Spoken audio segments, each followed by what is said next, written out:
Sophia, good morning. It's a chilly one out here, just like Anthony was saying earlier. Kind of a frosty morning. You can even see my breath right now. And it's definitely a day to get out that beanie and some gloves. But organizers I spoke to have been preparing for these cold drop in temperatures for months now. And especially as the eviction moratorium has left some without a place to go, now is the time to get prepared. Here's more. It's extra coffee, extra creamer. From something as small as an extra cup of coffee, We are that beacon of hope some days. to providing warmth during the day or a place to stay at night, homeless shelters and day centers are gearing up to take care of our local residents with no homes this winter. And now we're really starting to see those numbers pick up quickly. For Oasis Day Center, their biggest winter goals are to get people out of the cold and in a place where they can get some nourishment and a hot drink.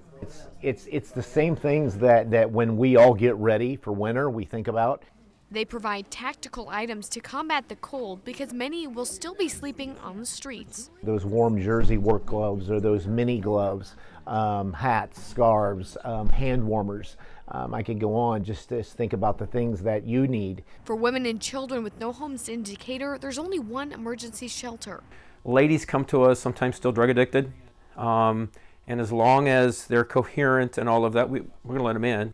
God's Shelter of Love is closed during the day, which is why they partner with organizations like Oasis. And so they have to kind of maneuver around town, and then they come back at night. We got to get them in some warm place. I'm working on it now. I'm working on it. And with the end of the eviction moratorium coming when it did, they say they're in for a busy winter. We're already getting phone calls from ladies that have, that can't pay their back rent or whatever that is. I anticipate that to increase, yeah, especially as the winter goes on. The lady last night, she said, all I own is in my suitcases because she lost her apartment. 67 years old, standing at the side of the building at 7:30 at night, not knowing where to go. And that's just going to happen more and more.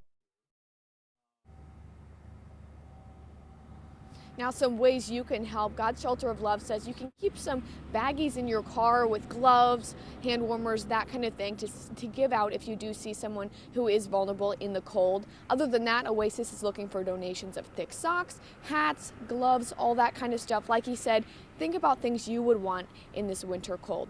Live in Decatur this morning, I'm Olivianna, WAND News.